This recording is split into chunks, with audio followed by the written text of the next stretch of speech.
The day Edna Harper stepped off the westbound stage in Caldwell, Kansas, in the spring of 1878, 3 different men told her she wouldn't last the month.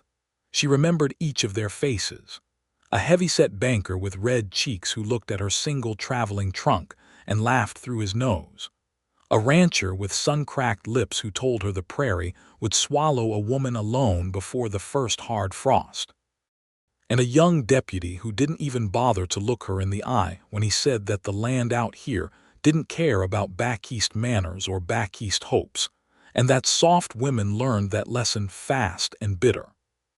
Edna had stood on the packed dirt main street of Caldwell, Kansas, with the dust of the trail still on her dress and her dark hair loose from its pins after 2 days in the stage, and she had looked at each of those men with the steady brown eyes her mother had always said could read through solid oak, and she had said nothing at all.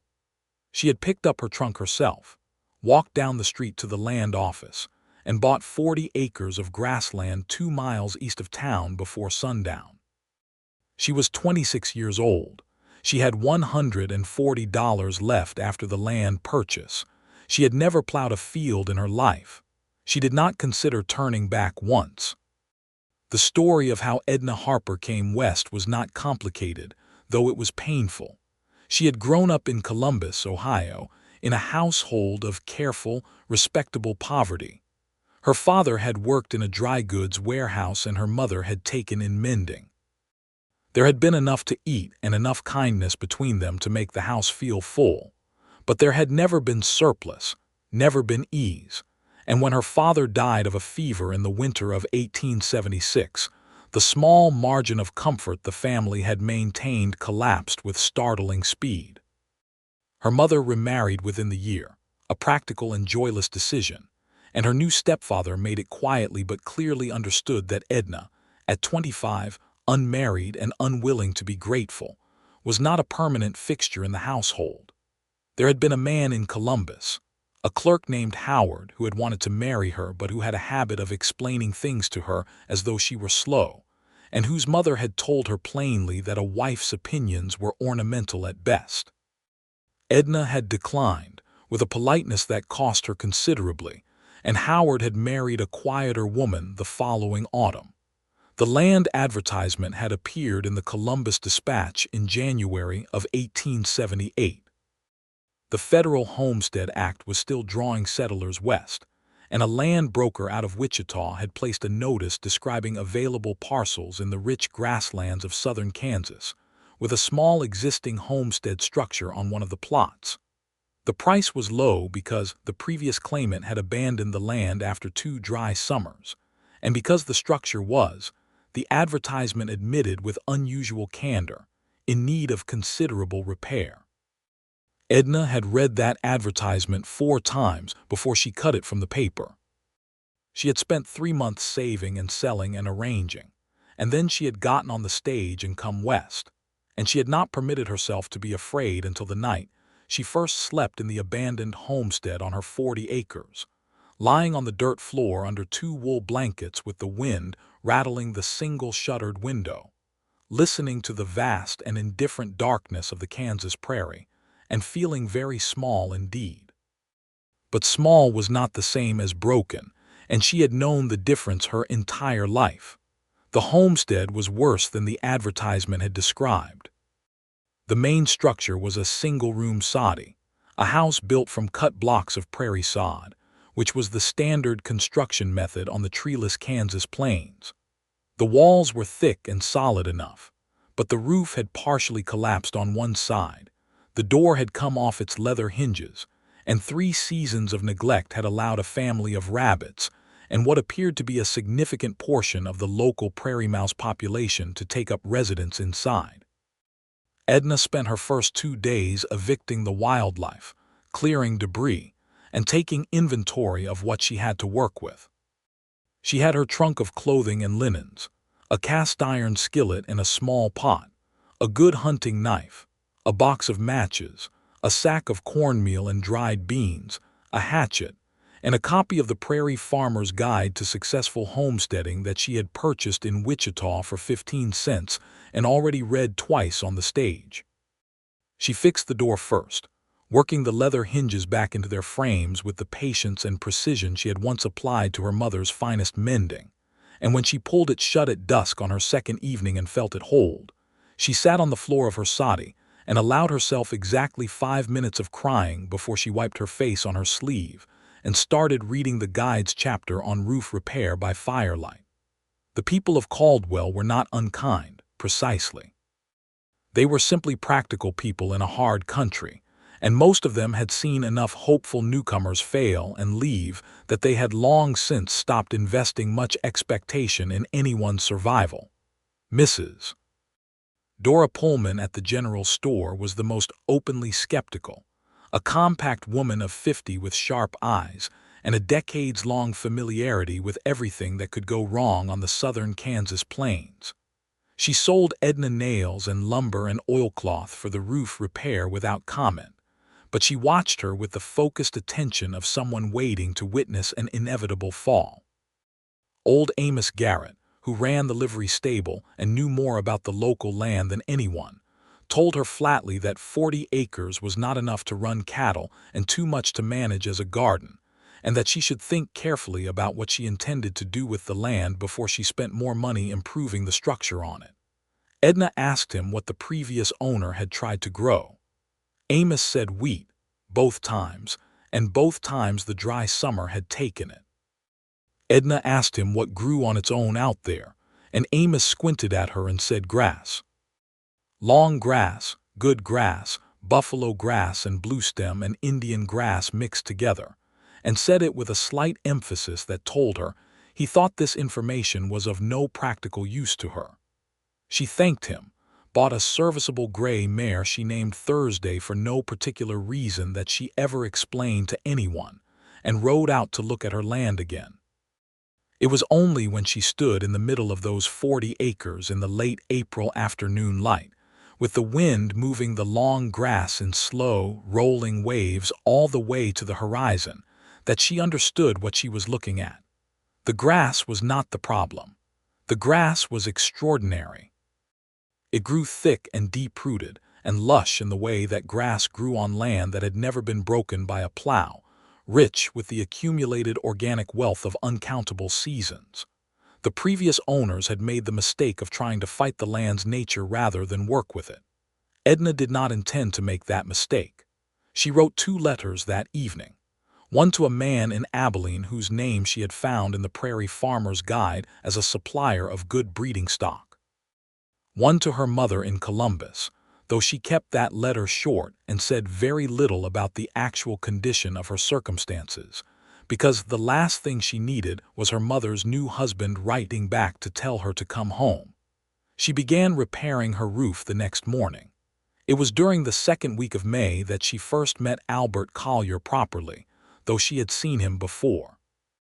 He was one of the cowboys employed by the Rafter T, the large cattle outfit whose land bordered hers to the north, and she had noticed him riding the fence line twice in the 2 weeks since she had arrived, sitting his horse with the easy, unhurried posture of a man who had spent most of his life in the saddle.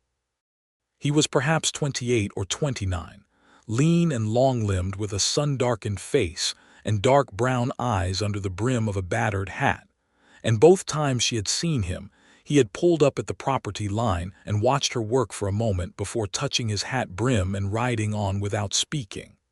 The third time, he stopped and spoke. She was up on the soddy's roof, laying a new section of oilcloth under salvaged timber, and she did not hear him approach over the wind until his horse was close enough that Thursday, tied at the front of the house, lifted her head and nickered. "That roof's going to take the whole piece of cloth if you're not careful," he said. His voice was quiet and level, not unfriendly but cautious in the way of a man who was uncertain of his welcome. Edna did not look up immediately. She finished driving the nail she was holding before she set down the hammer and looked at him.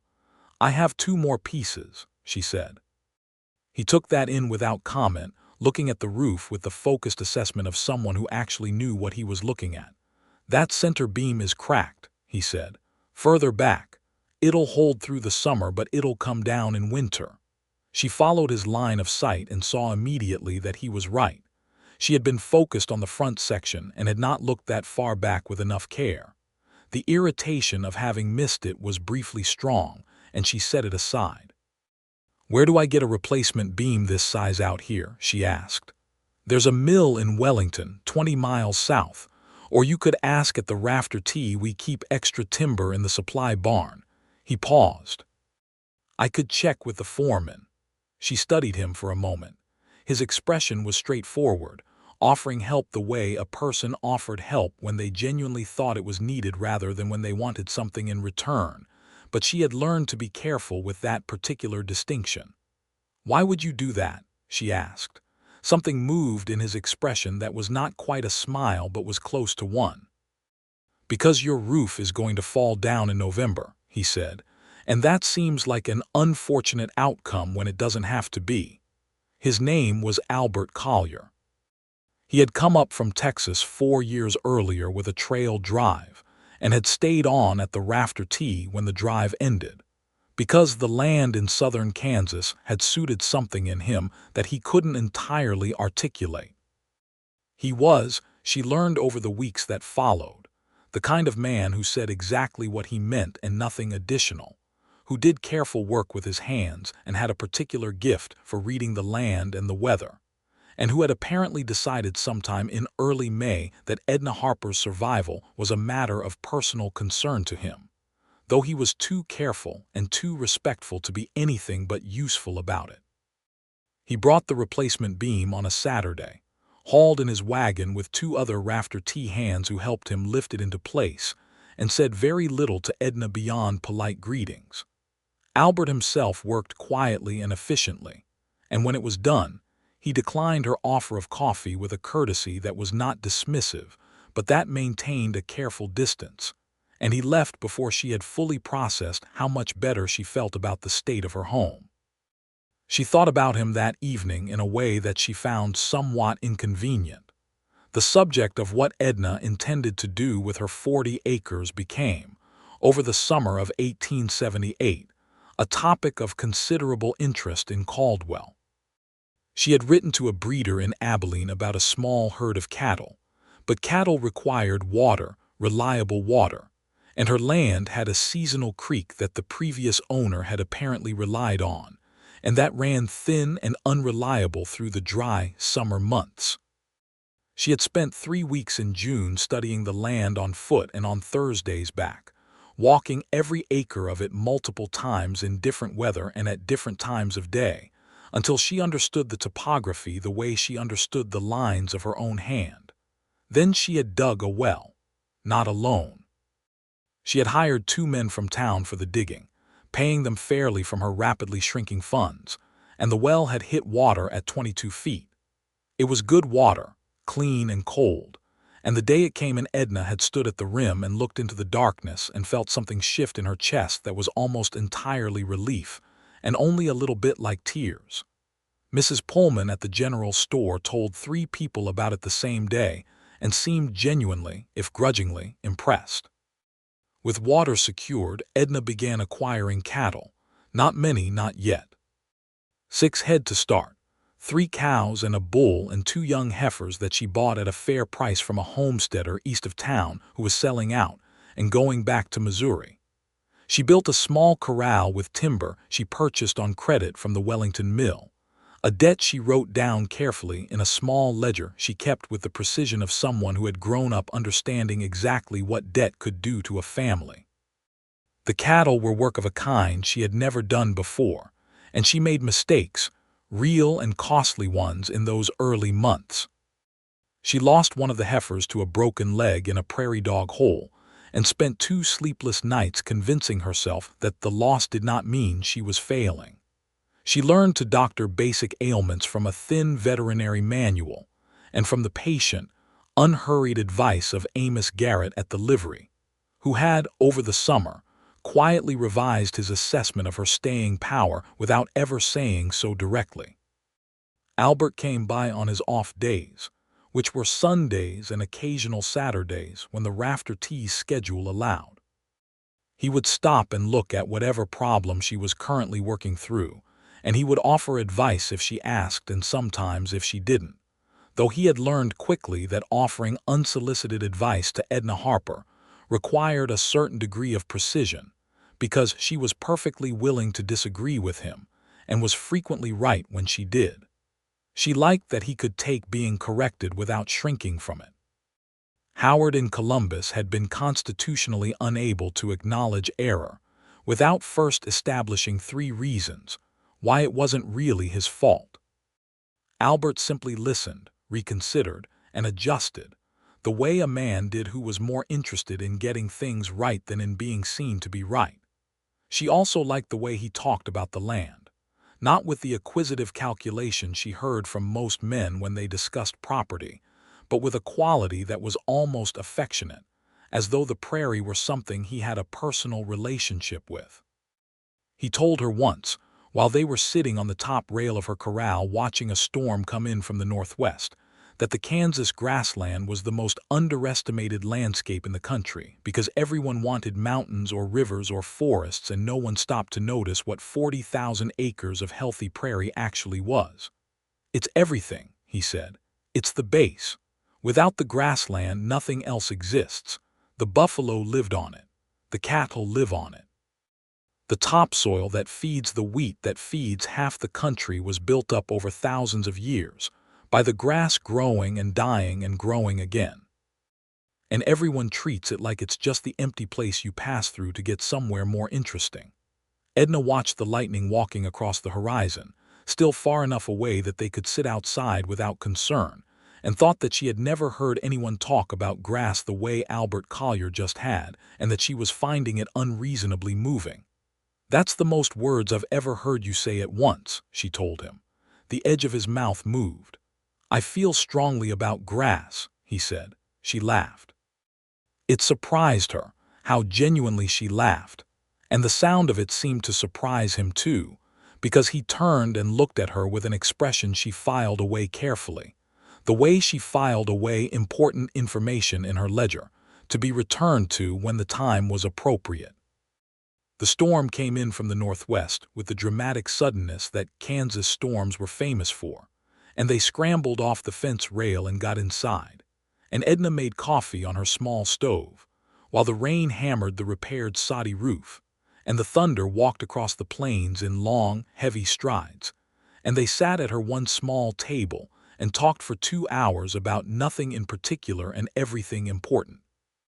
And by the time the storm had passed and Albert had to ride back to the rafter tea before full dark, Edna sat for a long time at her table after he left, in the clean-washed silence of the post-storm evening, and acknowledged to herself with her customary honesty that she was in very serious trouble where Albert Collier was concerned. The trouble with Harlan Mitch was something she had not anticipated, because it came at her from a direction she had not thought to watch. Harlan Mitch was the banker in Caldwell, a man of 42 with that prosperous, well-fed look that certain men in certain positions acquired when they had spent 2 decades saying yes to their own appetites. He had been the heavy-set banker on the day she arrived, the one who had laughed through his nose at her single trunk.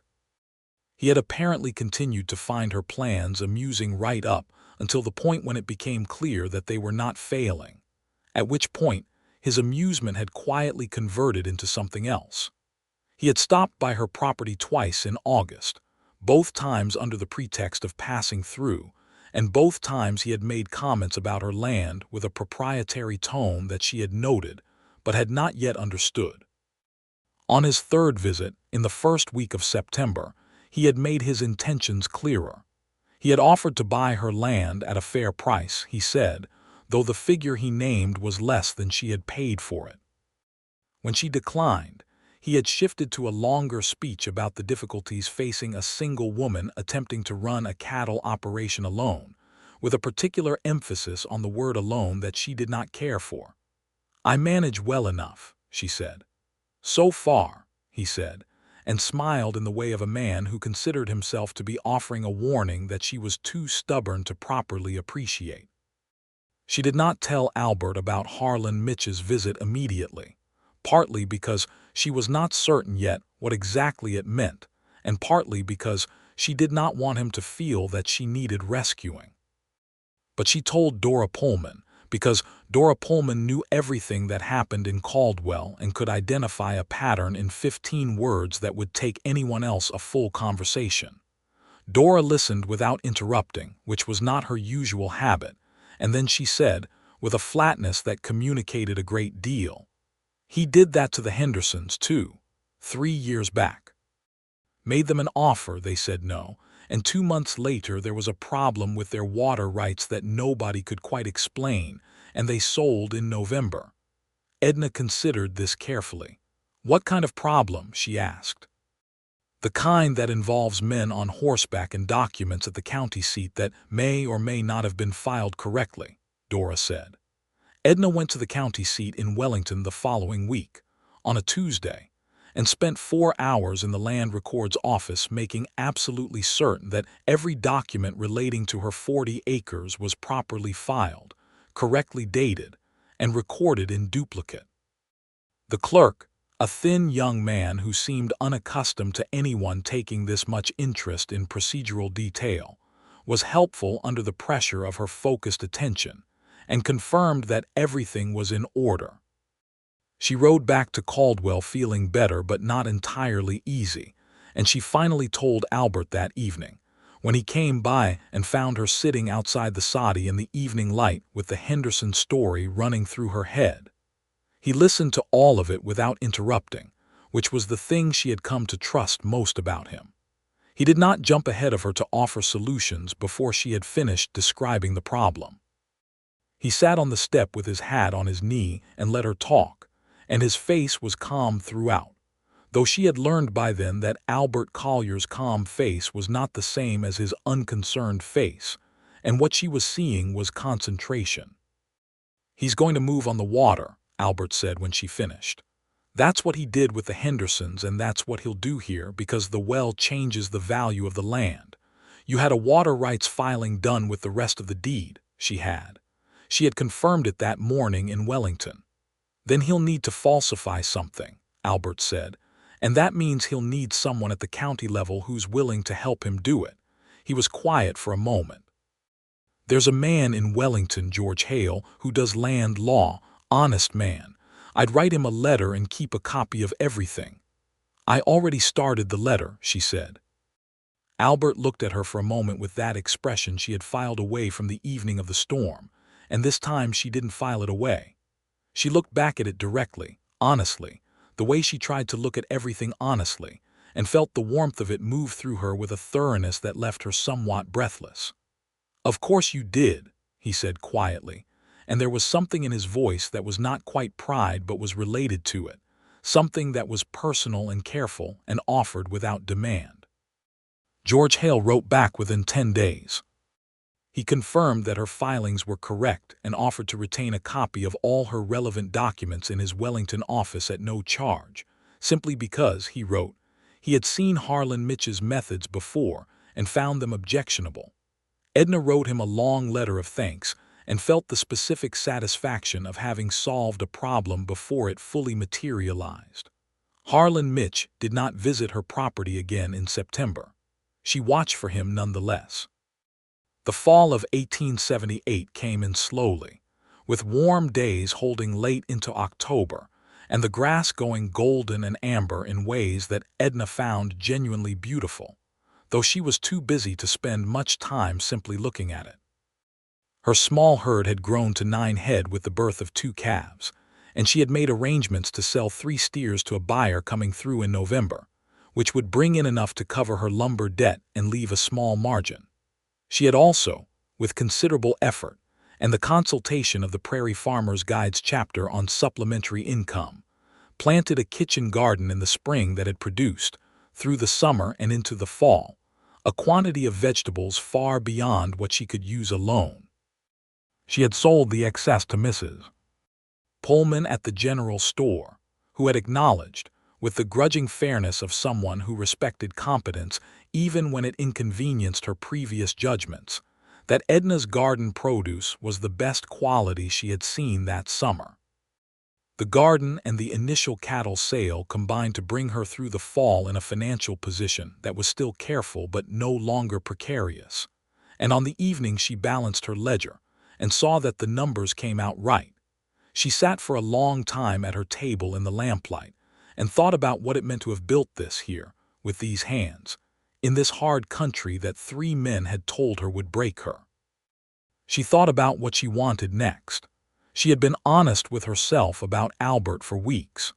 She was honest enough to recognize that the shape of her days had rearranged itself around the expectation of his Sunday visits in a way that told her something important. She was honest enough to recognize that she thought about him in the quiet hours of the evening, and that the thinking was not analytical but warm, the kind of warm that came with a physical weight she had not felt before toward anyone, including Howard in Columbus, who she now understood she had never felt this way about at all. She was also honest enough to recognize that Albert felt something toward her. She had watched people her whole life, read their faces with the precision her mother had called her gift and her father had called her advantage, and she knew what she was seeing in Albert Collier. She just didn't know yet what he intended to do about it, and she had resolved not to wait indefinitely for him to decide. The occasion came, as occasions often did, from an unexpected direction.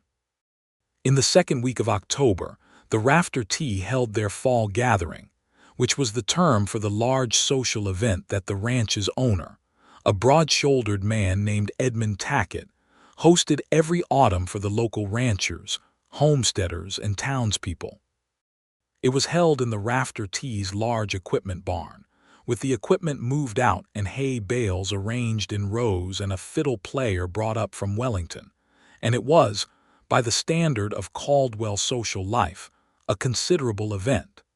Edna had received an invitation, which she suspected was Albert's doing, though she didn't ask him directly. She wore her best dress, dark blue wool that she had kept carefully pressed through the dusty summer, and she put her hair up properly for the first time in months, and she rode Thursday to the Rafter Tea in the cool October evening, with the stars coming out enormous and close in the way the Kansas sky produced them, and she felt something she hadn't felt in a long time, which was anticipation.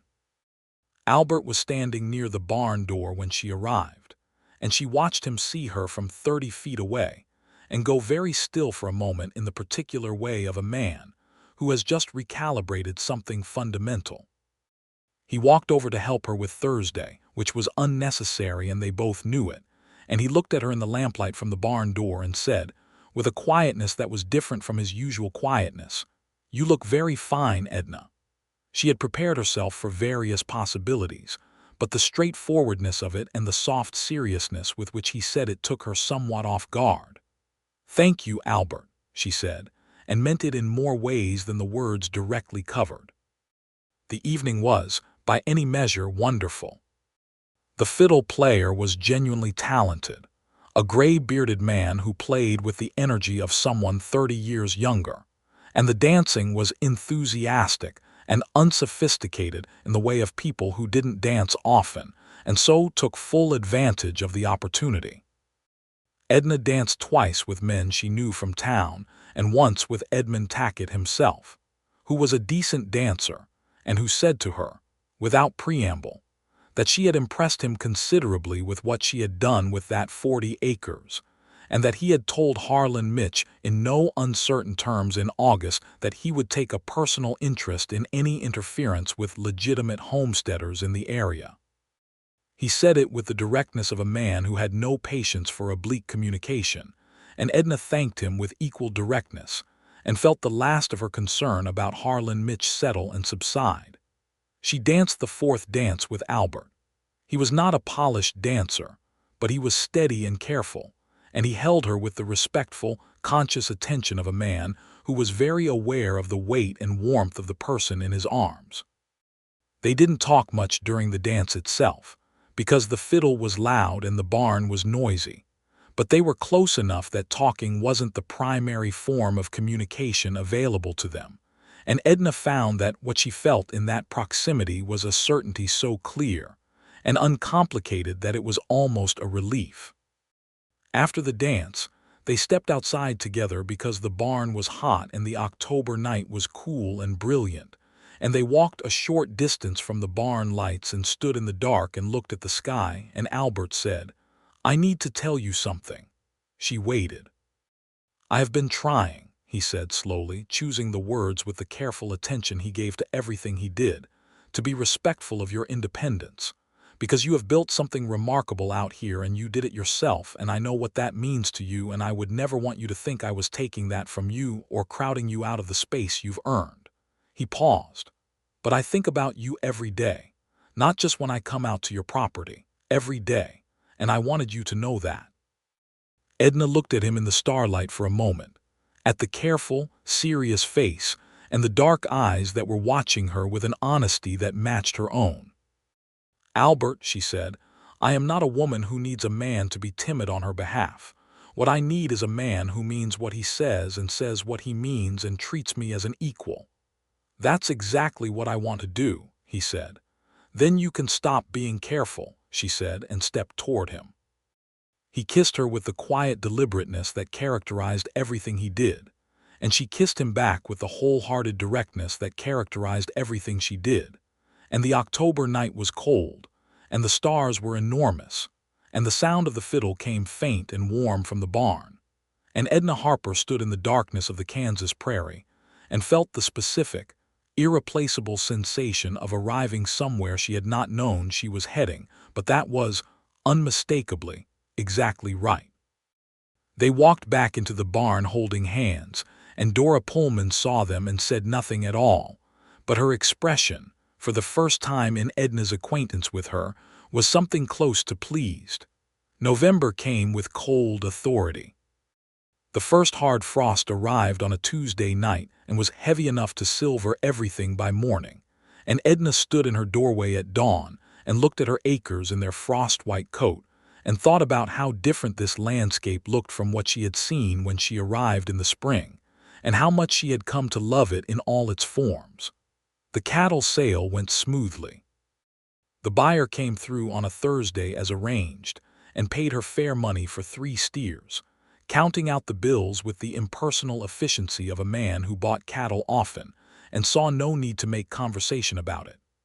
Edna took the money, paid off the lumber debt, and wrote the zero balance in her ledger with a satisfaction that she allowed herself to enjoy for a full minute before moving on to the next line. Albert came out that Saturday and they walked her fence line together, checking for any damage from the early frost, and he told her that his contract with the Rafter Tea ran through March, but that he had been thinking about what came after March, and that what he had been thinking involved her if she was willing to hear it. She said she was willing. "Edmund Tackett has offered to sell me the North 40, he said. "It borders your land. I've been saving for 3 years. I can afford it barely." He looked at the fence line rather than at her, and she recognized this as the look of a man who was afraid of something specific, not of her decision, she thought, but of the possibility of presuming too much. It would make sense, with the 2 properties together, to think about building something larger. "But I want to ask you before I decide anything, because it's your land and I don't want to just appear next door and expect you to rearrange your life around that." Edna was quiet for a moment, long enough that he looked at her with that careful, steady gaze. "Albert," she said, "are you describing a business arrangement or are you asking me to marry you?" He was quiet for a moment and then, "Both," he said, "in whatever order you prefer." She considered him in the clear, cold November air, this patient, quiet, land-loving man who had brought her a replacement beam for her roof, and never once told her that she couldn't do what she was doing, who had made himself useful to her without making himself a condition of her survival, who had looked at her on the day of the Rafter Tea gathering with eyes that said everything his careful voice had been holding back for months. "We'd need a proper house," she said, "not just the soddy. Something built to last." "I know how to build," he said. "I know you do," she said. "Yes, Albert, I'll marry you." He turned to look at her fully, and what moved across his face was not surprise, because she did not think he was entirely surprised, but it was something enormous and quiet and entirely real, and he reached out and took her hand where it rested on the fence rail and held it with the careful strength she had come to know and trust. "Good," he said, and it was the most feeling she had ever heard in a single word. They were married in December in the Caldwell church, on a bright cold Saturday with snow on the ground, and the sky, a particular sharp blue that exists only in winter. It was a small ceremony, practical and warm, with Edmund Tackett and his wife as witnesses and Dora Pullman in attendance, who had apparently decided somewhere in November that Edna Harper had earned her approval and intended to demonstrate it by showing up and bringing a jar of preserved plums as a wedding gift. Amos Garrett came, to Edna's genuine pleasure, and shook her hand after the ceremony with a grip that communicated more respect than most men expressed in entire conversations. The deputy who had told her on her arrival that soft women learned hard lessons fast and bitter also appeared at the reception, and had the particular grace to look slightly uncomfortable, and to offer his congratulations with more sincerity than she had expected. She thanked him civilly and moved on.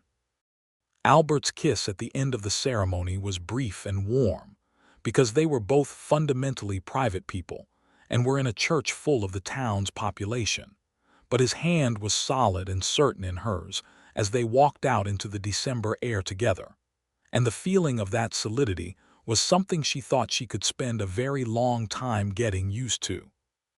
They spent the winter in the soddy, which was, it turned out, a perfectly adequate winter home because the thick sod walls held warmth with remarkable efficiency, and the repaired roof held through 2 significant snowstorms without incident, a fact that gave Edna a satisfaction that was almost personal. They were, from the first days of their marriage, a good match in the domestic sense as well as every other sense, because they were both organized and practical and interested in the same things, and they could spend a winter evening in companionable quiet, each reading or working on something, with a comfort that felt not like settling but like abundance.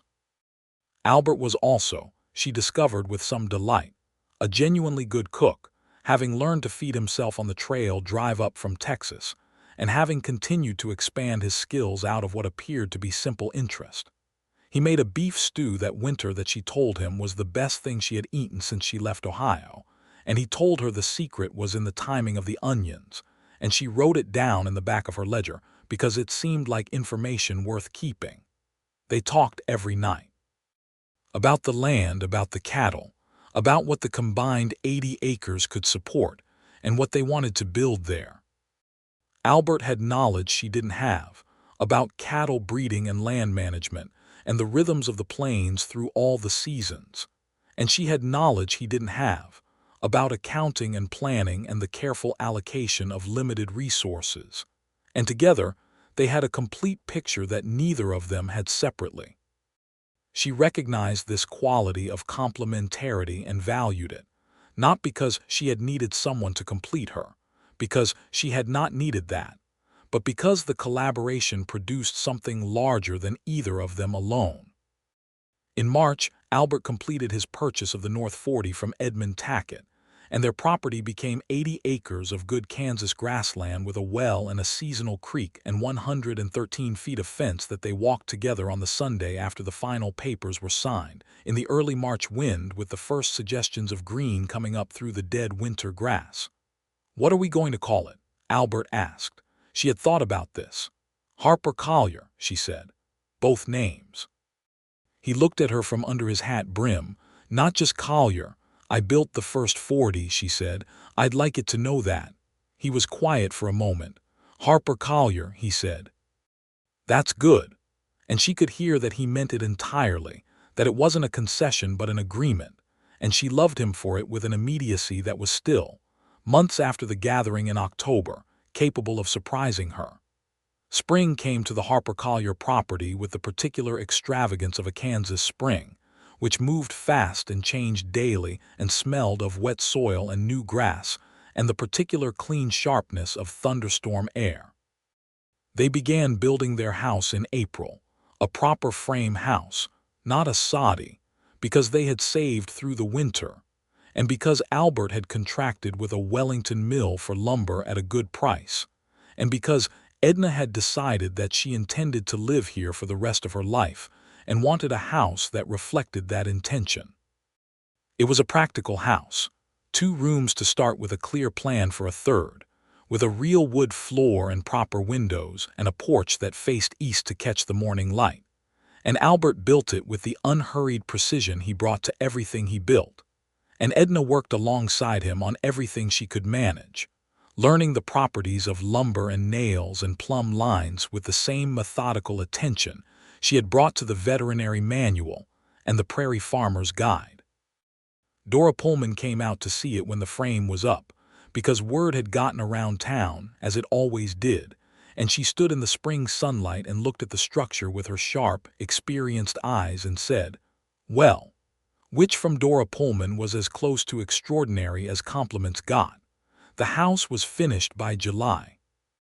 Moving into it from the Saudi was a small ceremony of its own, carrying their few pieces of furniture through the new door and setting them down on the real wood floor.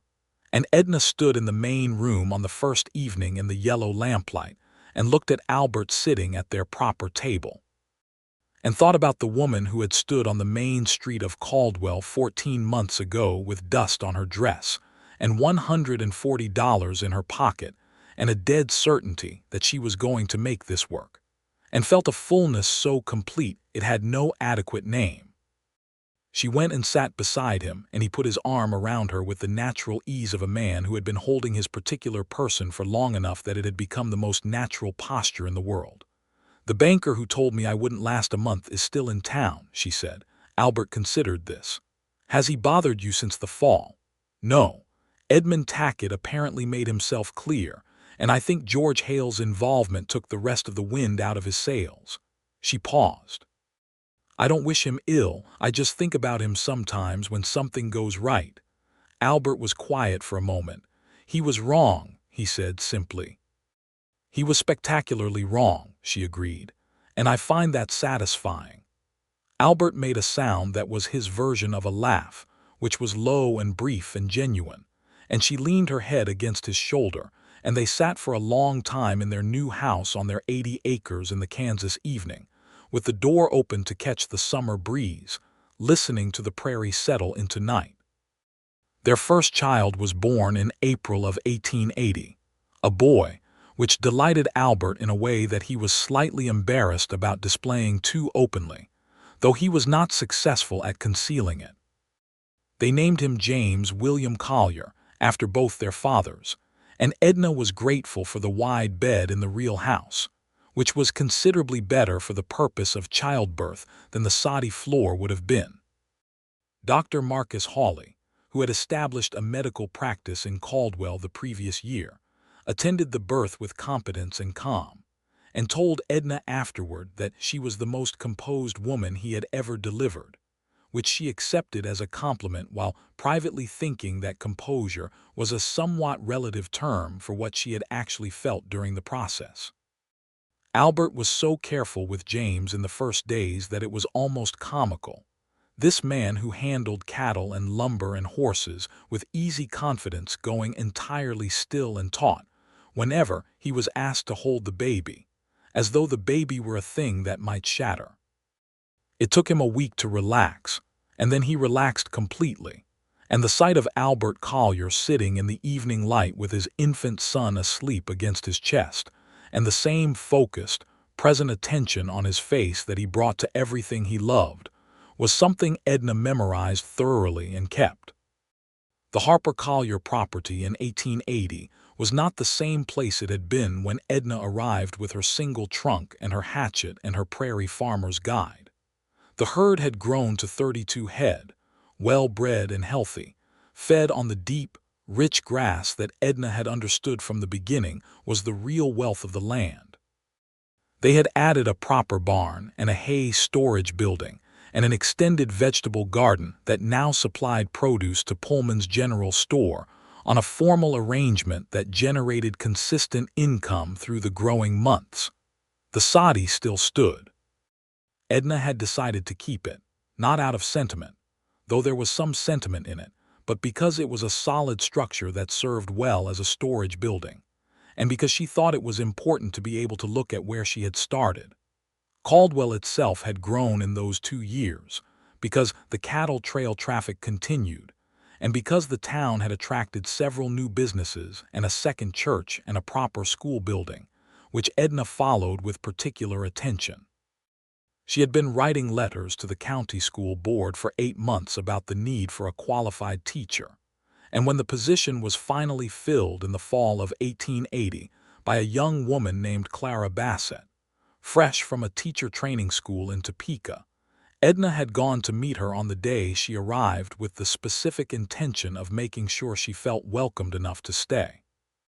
Clara Bassett was 22 and serious-minded, and clearly somewhat daunted by the scale of the landscape, and Edna recognized in her expression on that first day something she had felt herself, which was the vertigo of a person standing in a genuinely big world for the first time. She invited Clara to dinner that Sunday and introduced her to several of the families with school-aged children, and told her directly that the community needed her and was glad she had come, and meant both things exactly as she said them.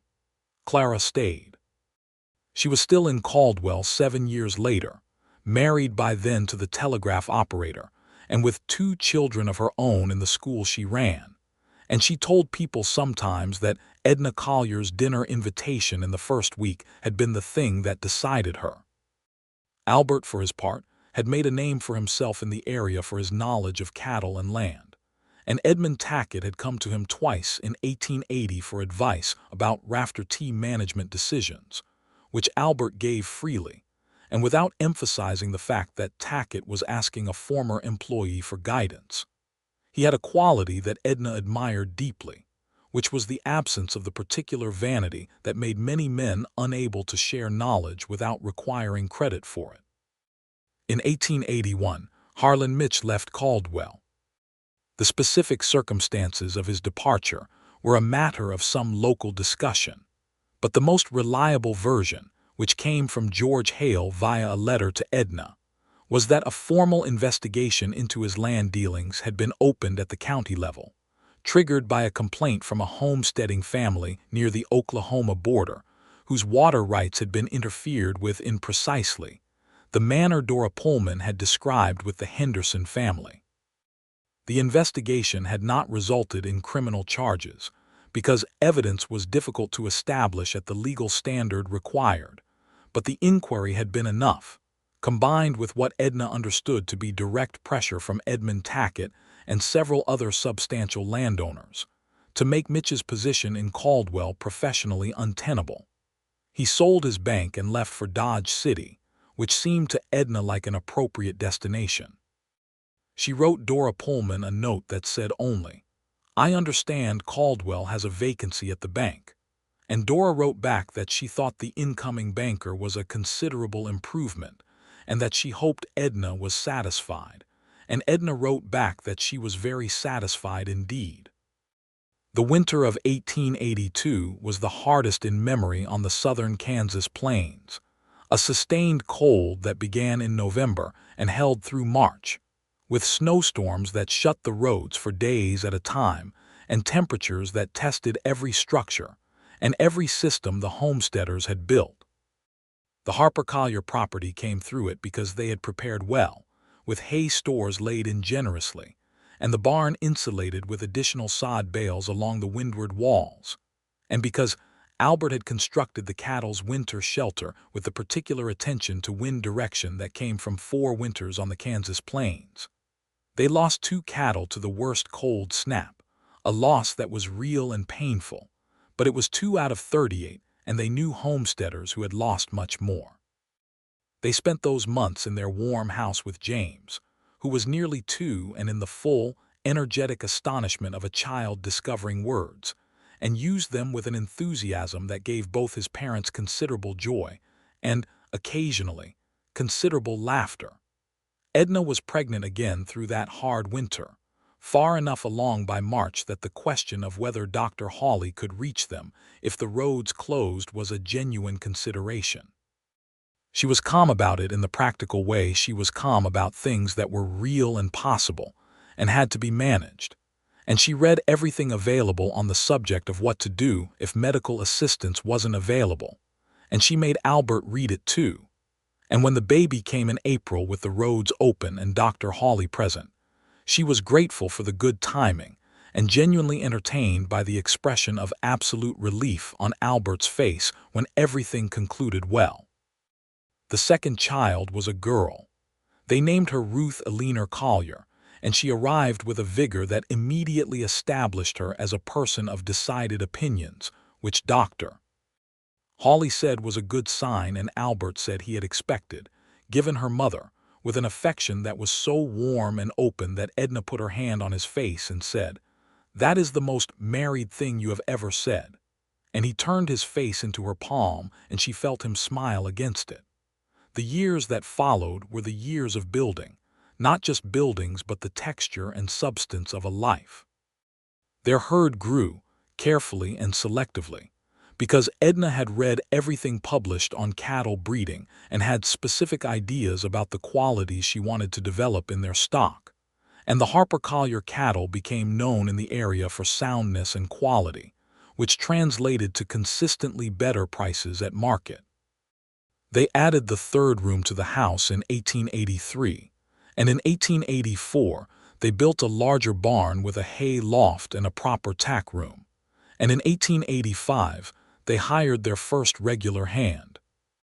A quiet young man named Tom Sayers who had come through from Missouri looking for work, and who turned out to be an excellent cowboy with a particular skill with horses, and a patience with the cattle's various personalities that Albert appreciated professionally, and Edna appreciated, because it meant she could depend on him. James grew into a boy of serious disposition and curious mind, his father's quietness and his mother's observational precision combining in a way that was clearly his own.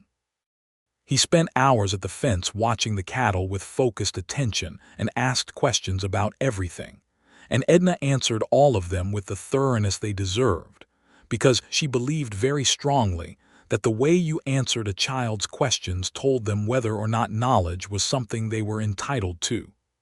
Ruth was, from earliest childhood, the physical counterpart to James's stillness. She ran everywhere, climbed everything, and had opinions about all of it at volumes that could be heard from the far side of the corral. She also, Edna noted with satisfaction, showed no indication of having been told by anyone that there were things she couldn't or shouldn't do, because no one in her family had suggested it. In 1884, Edna received a letter from her mother in Columbus. They had maintained a careful, occasional correspondence through the years, Edna writing with selective honesty about her life and her mother writing back with a mixture of news and the kind of worry that manifested as advice she hadn't asked for. This letter was different. Her stepfather had died, quietly and without drama in the winter, and her mother wrote to say that she was in good health but alone in the Columbus house, and that she had been thinking, if the invitation was offered, of possibly coming west to see what Edna had built out there. Edna showed the letter to Albert that evening, and he read it in his careful way and handed it back. "What do you want?" he asked. "I want her to come," Edna said, which surprised her as she said it, not because the feeling was false but because she hadn't known it until she said it aloud. "I want her to see it. Then write and invite her," he said. Her mother arrived in June of 1884, on the Caldwell stage, and Edna met her on the main street where she had stood 6 years earlier with dust on her dress and $140 in her pocket. Her mother was smaller than she remembered, or perhaps Edna had grown in ways that weren't physical, and she had her father's careful eyes and the particular tired quality of someone who had survived several hard years with their dignity intact but not without cost. They stood on the Caldwell Main Street and her mother looked at her for a long moment, at the woman her daughter had become, and said, with a trembling precision that cost her considerably, "I should not have let you leave without more support." Edna took her mother's hands. "You couldn't have stopped me," she said, "and you gave me everything I needed, even when you didn't know you were doing it." Her mother stayed for the summer. She met Albert and appeared to assess him with the same quiet, thorough attention that had characterized her own reading of people. And within a week, she had declared him a good man in the specific way that meant she had made her final judgment and would not revisit it.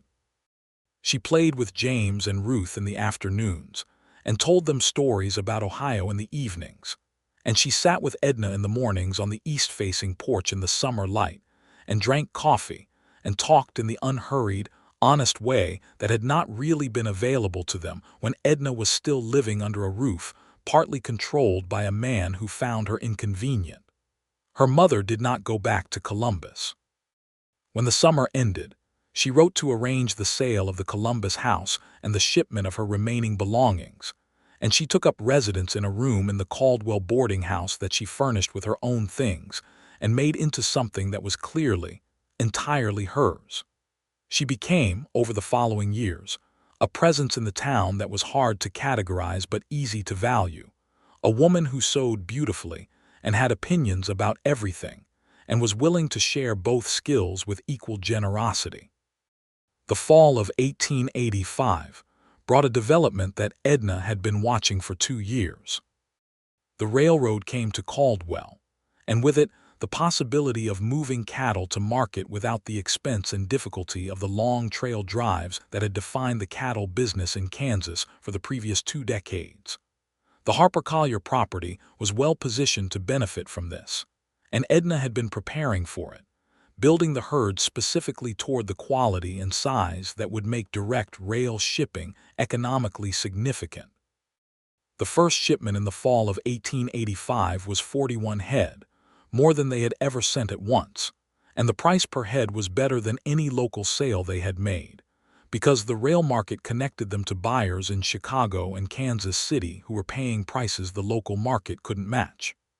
Edna stood at the rail pen in Caldwell and watched the cattle loaded and felt the specific satisfaction of a plan executed exactly as intended. Albert was beside her, and she reached over and took his hand without looking at him, and he turned his palm up and held hers in the easy, certain way he always held her hand, which after 7 years still communicated something to her that was both familiar and continually new. "We're going to need more land," she said. "I've been thinking the same thing," he said.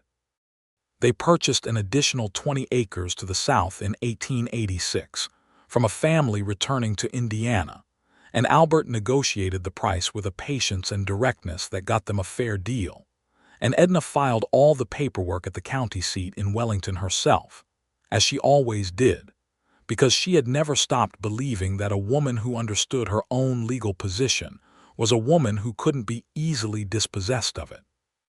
The 100 acres of the Harper Collier property in 1886 was a different thing from the 40 acres Edna had bought in the spring of 1878. It had the house with 3 rooms and the proper porch, the large barn and the tack room and the hay loft, the old soddy still standing as a storage building, the well that had been the first turning point, and the seasonal creek that ran better now because Albert had done careful work on the drainage above it, and the whole 100 acres under the best grassland management that 8 years of learning and investment had produced. It had the 53 head of good cattle. It had the kitchen garden and the fenced kitchen yard where her mother's chickens lived, because her mother had brought chickens from her Columbus arrangements, and the chickens had proved to be one of the better practical additions to the property. It had Tom Sayers in the small bunkhouse they had built for him, and it had James, who was 6 and followed Albert around the property with the concentrated attention of a young person absorbing everything he saw, and Ruth, who was 4 and had recently informed both her parents that she intended to have a horse of her own as soon as possible, a position she stated with sufficient firmness that Albert had begun quietly looking at options. It had Edna and Albert, who had been married for 7 years and who had discovered, as the years accumulated, that their marriage had qualities that improved with time the way certain things improved with time, not by becoming less complex, but by becoming more completely themselves, more settled into the particular shape they had grown toward together. They were, by 1886, a known quantity in the Caldwell area. Not celebrities, not great figures of any kind, just people who had built something real in a hard country and had done it with enough competence and enough decency that they were respected. And Edna had come to understand that in the southern Kansas of the late 19th century, that was not a small thing. In the evenings, after the children were in bed and the property was settled for the night, they sat on the east porch where the morning light came and talked, or read, or sometimes sat in silence that was the best kind of silence, the kind that was full rather than empty. Albert had taken to keeping a journal, which surprised her when she discovered it, not because the practice seemed unlike him, but because the discovery of a new dimension of a person you thought you knew entirely was always a small, welcome surprise. "What do you write in it?" she asked him one evening. "Observations," he said. "About the land mostly, what the grass is doing, what the weather pattern is, what I notice changing." "Do you write about us?" she asked. He was quiet for a moment. "Some," he said. "Will you read me some of it sometime?" she asked. "Yes," he said. "When it says what I want it to say." She thought about this. "You've been writing for 2 years," she said. "Some things take time to say right," he said. She sat with that for a moment, feeling the warmth of it settle through her. "All right," she said. "I'll wait." He read her a passage 3 weeks later, on a Sunday evening in October, with the cottonwood trees along the creek showing their fall gold and the air having that particular quality of Kansas autumn that was clear and cold and carried sound strangely far. He read quietly, without inflection, as though the words were a thing to be delivered carefully rather than performed. And what he had written was about the way the property looked in the early morning, the grass and the house and the cattle and the children's voices carrying from inside, and about what it meant to him to have arrived somewhere that was home in the truest sense of the word, not because he had been born there, but because he had made it with someone he loved, and the making had made it real. When he finished, she didn't say anything for a moment, not because she had nothing to say, but because she was deciding how to say it and settling for saying it simply. "Albert," she said, "you are the best man I have ever known." He put the journal down on the porch rail and looked at her, and his face in the October evening light was the face of a man who had everything he needed. "You made that possible," he said. "You brought it out in me." She moved over on the porch bench and pressed her shoulder against his, and they sat looking out at the 100 acres in the fall light. And she thought about the men who had said she wouldn't last a month, and the rancher who had said the land would break her, and the deputy who had said the West had no patience for soft women, and she felt toward all of them not anger, because anger was a waste of fuel, but a satisfaction so complete it was close to tenderness. She had not broken. She had built. And the building had turned out to be the most interesting, difficult, rewarding work she had ever done, and it had brought her here to this porch, beside this man, with these children asleep inside, on this land that was hers in the deepest possible sense, not just by deed and filing, but by knowledge and labor and love. In 1887, Ruth got her horse. A small chestnut mare, 3 years old, even-tempered and sound, purchased by Albert from a rancher in Wellington at what Edna suspected was a price he was more satisfied with than the rancher was. Ruth named her Clover and spent the first 3 weeks learning to groom and care for her before she was allowed to ride, which was Albert's condition, and which Ruth accepted with the pragmatic patience of a 4-year-old who had correctly assessed that this was a non-negotiable requirement.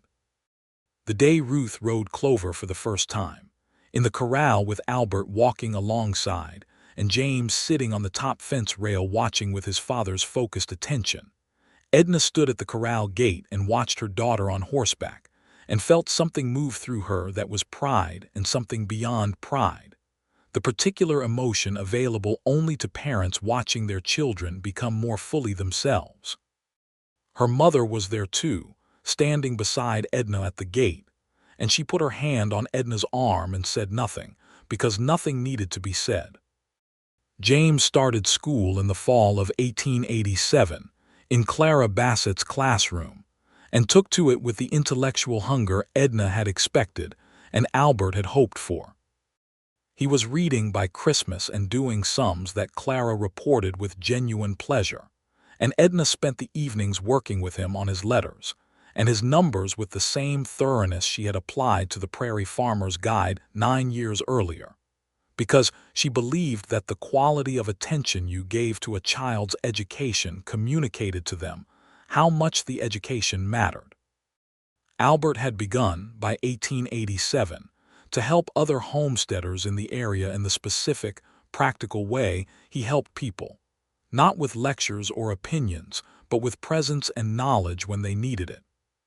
He helped 2 new homesteading families that arrived in the spring set up their wells, and he helped a family to the east whose cattle were showing signs of a disease he had seen before in Texas and knew how to treat, and he did all of it in the unhurried, unconditional way that was simply the way he was made. Edna watched this and loved him for it. She also helped the new families, particularly the women, in ways specific to what she knew. She brought food on arrival days and returned later with practical information about where to buy and what to pay and who to trust in Caldwell and who to watch carefully. She told them about George Hale in Wellington. She told them about the importance of their water rights filings. She told them what the land could do if you worked with it rather than against it, and she told them all of this without the condescension she had received from people who thought they knew more than she did, because she had not forgotten what it felt like to be talked down to by people who underestimated her. 2 of those women, Mrs. Laura Ansell and Mrs. Helen Brodie, became friends of the kind that were made in specific places and circumstances, and were unlike friends made in easier country, because they were forged in the full knowledge of what the land and the life required. They visited each other often, and the children played together, and in the evenings when their husbands were available and sometimes when they were not, they sat on various porches and talked about everything with the frankness of people who had too much work and too little time for indirection. By 1888, the Harper Collier property had become what Edna had seen when she stood in the grass on her second day and looked at what the land was. It was a cattle operation with a small but excellent herd, a productive kitchen garden, a well-maintained house and outbuildings, and a reputation for quality that had reached as far as the Wichita market. They were not wealthy, not in the way that the owners of large operations were wealthy, but they were secure, genuinely secure, in the way that security built from your own hands in a place you understood had a permanence that inherited wealth or fortunate circumstance never quite achieved. Edna turned 36 that spring and Albert turned 38, and they were both in the full, capable strength of middle life, in a way that the hard physical demands of the life they had built had produced. She had lines at the corners of her eyes from years of outdoor work and the particular squint of someone reading landscape, and her hands were the hands of a woman who had done real work with them for a decade, and she was not remotely interested in viewing either of these things as losses. In the fall of 1888, she was going through the Soddy storage building, reorganizing the winter supplies, when she found the Prairie Farmer's Guide in a box she hadn't opened in years. She sat on the dirt floor of the old Soddy with the worn, annotation-filled book in her hands, and read her own careful pencil notes in the margins, the notes of a woman in her first season who was learning everything at once and writing down everything she learned. She read for 20 minutes, then set the book aside and looked around the interior of the Soddy, at the walls she had cleared of wildlife 10 years ago, at the door she had rehinged herself on her second day, at the corner where she had slept on the floor that first night listening to the vast darkness. Albert found her there. He had come looking for a coil of rope and found her sitting on the floor reading, and he looked at the book in her hand and understood immediately what she was doing.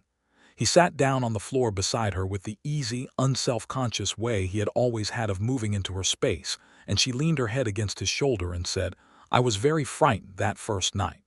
"I know," he said. "You told me, once." "Did I tell you I cried?" she said. "You told me you allowed yourself 5 minutes," he said. "I timed it," she said, "on the watch my father gave me." He was quiet for a moment. "That sounds exactly like you," he said. Then I read the roof repair chapter, she said. He took her hand and held it on his knee, and they sat in the old soddy in the fall afternoon in the place where she had started, and the sounds came in through the doorway of the life they had made, the cattle somewhere in the pasture, Ruth's voice and then James's voice, the chickens in the kitchen yard, the wind in the grass. "Albert," she said, "are you happy?" He thought about this with the genuine consideration he gave to actual questions. "Yes," he said, "every day. Not every moment, because that isn't how happiness works. But every day I wake up on this land with you, and I'm glad to be where I am." He paused. "Are you?" She thought about Columbus and Howard and her stepfather's house, and the stage into Caldwell, and the 3 men who had told her she would fail. And she thought about Thursday the mare and the well at 22 feet, and the evening of the storm when she had first heard Albert Collier say more than 20 words at once. And she thought about the October night at the rafter tea gathering when he had kissed her under the enormous stars. And she thought about the ledger with its careful entries, and the deed with both their names, and the children, and her mother in the boarding house, and Dora Pullman's preserved plums, and the prairie grass rolling to the horizon in the April wind. "Yes," she said. "Completely." They sat for a little while longer in the old soddy, and then they got up together and went back out into the afternoon, and the life was there waiting for them, large and real and entirely theirs. The spring of 1889 brought changes to the Kansas plains that they had been watching approach for some time. The Oklahoma Territory to the south was opened for settlement in April of that year, in the great land run that sent tens of thousands of settlers rushing for new claims, and the ripple effects of this reached even into the established communities of southern Kansas. New families came through Caldwell, some stopping and some continuing south, and the town grew again with additional businesses and services, and the school required a second teacher, which Clara Bassett handled with her usual practical efficiency by recruiting a former colleague from Topeka. Albert followed the Oklahoma opening with the thoughtful attention he gave to anything that affected the land and the people on it, and he said one evening that he thought the full consequences of settling the entire plains this fast would not be clear for a generation or more, and that the grass he had talked about with such feeling on the evening of that first great storm, was already under more pressure than it could sustain in the areas where the sod was being broken for wheat cultivation. Edna wrote this down in the back of her ledger, not because she was surprised by it, but because she thought it was important to record. Their 3rd child was born in July of 1889, a boy they named Henry David Collier, called Hank almost immediately because James established this usage within the first week and Ruth confirmed it, and the name stuck with the easy permanence of things named by children. Hank was, from his earliest weeks, the sunniest tempered of their 3 children, a quality that Albert said came from the Collier side, and Edna said she hoped he was right about, since she was familiar with the Harper side's tendency toward intensity. Edna's mother held Hank in the boarding house parlor 2 days after his birth, and looked at him with the expression of someone in the presence of something that made every other concern temporary. And she told Edna that she was proud of her with a thoroughness and specificity that covered everything, not just the baby but the life, the whole shape of it. And Edna held her mother's hand and said thank you, and meant it without reservation. Dora Pullman retired from the general store in 1890, handing the business to her nephew, a young man from Wichita who had her same sharp eyes but considerably less of her established skepticism, being new to the country and not yet hardened by decades of watching things fail.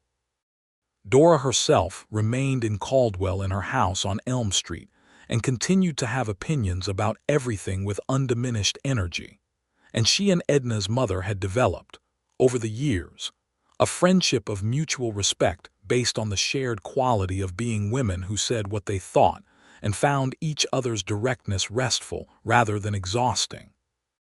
The 1890s came to the Harper Collier property the way all decades come, gradually and then with accumulated weight. The children grew.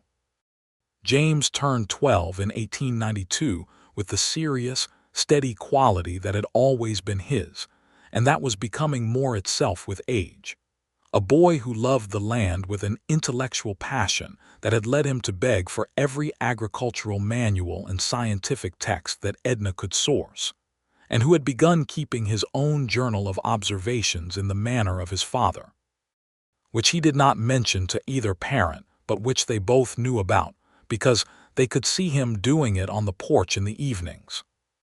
Ruth at 10 was the person who had always been most visibly herself, riding Clover with a skill that exceeded anything formal instruction could have produced, because she had simply spent years on horseback and the horse, and she had reached an understanding that was past technique.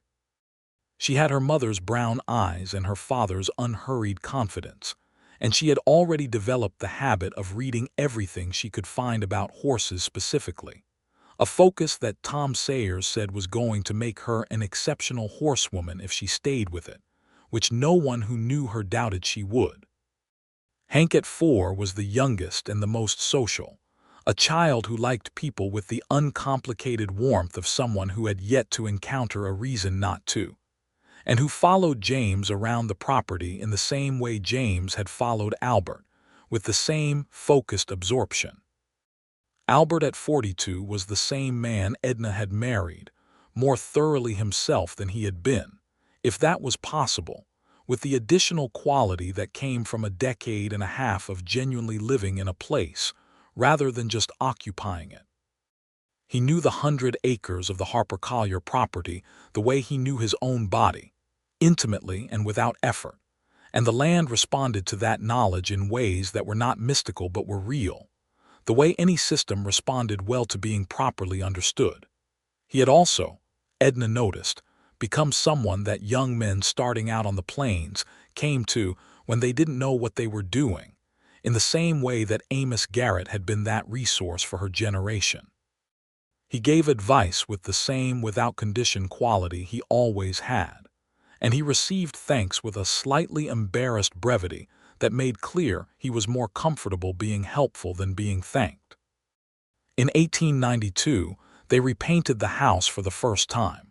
It had needed it for 2 years, but it was the kind of project that waited for the right season and the right availability of time and resources, and the spring of 1892 offered both. Albert and Tom Sayers did the painting, a clean white that Edna had chosen because it showed up clean against the golden grass in a way she found beautiful, and Edna and Ruth and James handled the trim, working around the windows and the porch railings with the careful brushwork that Edna had always brought to fine detail. When it was done, they all stood back and looked at it from the lane, the white house with its proper porch and the large barn behind it, and the well with its wooden housing in the foreground and the 100 acres of rich grass rolling away in every direction. And Edna thought that this was the picture she would want someone to see if they asked her what she had made out here. Her mother came out on Sunday to see it and said it looked like it had always been there, which was the best thing she could have said. In the fall of 1894, Edna sat down at her table on a November evening with her ledger and did a calculation she had been putting off for sentimental reasons, which was to total up what the Harper Collier property was worth by honest estimate, the land and the improvements and the herd and the equipment. The number she arrived at was $5,020, give or take the variability of cattle prices. She sat with that number for a long time. She had arrived with $140. She did not show the calculation to Albert that evening, because she wanted to sit with it privately first, but she sat on the porch in the cold November dark for a while after the children were in bed and let herself feel the full weight of it, not as pride, though there was pride in it, but as something more solid than pride. The specific gravity of a life you have built, and that is real and stands on the ground and cannot be taken from you by a banker's opinion or a rancher's prediction or a deputy's dismissal. She thought of the 3 men who had spoken to her on the Caldwell Main Street in the spring of 1878. The banker was gone. The rancher had sold his property in 1885 and moved to Colorado. The deputy had stayed, had in fact become the town marshal by 1886, and had long since made his peace with the reality of Edna Harper's survival in a way that had converted into a respectful, if somewhat sheepish, cordiality. She had not broken. The West had not broken her. She had built a life here so firmly rooted, so genuinely strong, that the people who had said she wouldn't last had been the ones who were proven insufficient to the country, not her. Albert came outside to find her, as he often did when she had been quiet for a long time, understanding her silences the way she understood his. He brought her coffee and sat beside her on the porch bench in the cold night, and she told him about the calculation, and he listened to the number and was quiet for a moment. "How does it feel?" he asked. "Like everything I came here to do," she said, "and more than I knew I was coming for." He was quiet in the way he was quiet when he was feeling something large. Then he said, "You know, the day I first came by your property and watched you on that roof, I thought you were the most determined person I had ever seen." "You only watched me for about a minute before you said something," she said. "I know, but that was enough." He paused. "I thought, whoever that woman is, she's going to do exactly what she is trying to do, and I wanted to know her." She turned and looked at him in the dark. This man she had built everything with. This man who had been with her for 16 years of Kansas mornings and storms and hard winters and good harvests and children and her mother and the railroad and the first cattle shipment and the old soddy and the white-painted house and every ordinary evening on this porch that was not ordinary at all. "You know me," she said, "better than anyone." "I do," he said, "and I am still learning things." She leaned into him, and he put his arm around her, and they looked out at the dark prairie, at the Harper Collier property settled into its November quiet, and above them the Kansas stars were as enormous and close as they had been on the night of the rafter tea gathering in October of 1878, when she had stepped toward him and everything had changed. The years ahead of them were full, and they both knew it. James would finish school and come properly into the property's management, and he would bring to it the same careful intelligence he brought to everything. Ruth would have her horses and whatever else she decided to have, and knowing Ruth, she would decide to have a great deal. Hank would grow into himself in his own particular way. The land would continue to require everything they could give it, and to return it with interest, the way the land did for people who understood what it needed.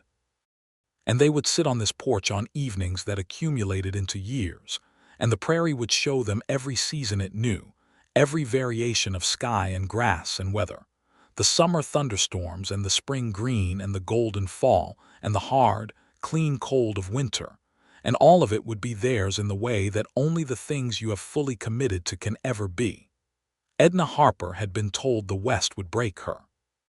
She had come anyway, and she had worked and learned and failed and tried again and found water and built a roof and bought cattle and planted a garden and loved a man and raised 3 children and stood her ground against everything that tried to move her from it. And she had built a life out there strong enough that the people who had said she couldn't were simply wrong, demonstrably, permanently, completely wrong. She sat on her porch in the November dark with her husband's arm around her and the Harper Collier property settled and whole around them, and she thought that this was what she had come for, this exact life, this exact weight and warmth of it, and that it was more than enough and always had been. The wind moved through the grass in the dark, the long deep-rooted grass that was everything, the base, the beginning, the wealth that looked like nothing until you understood what it was. She understood what it was. She had always understood.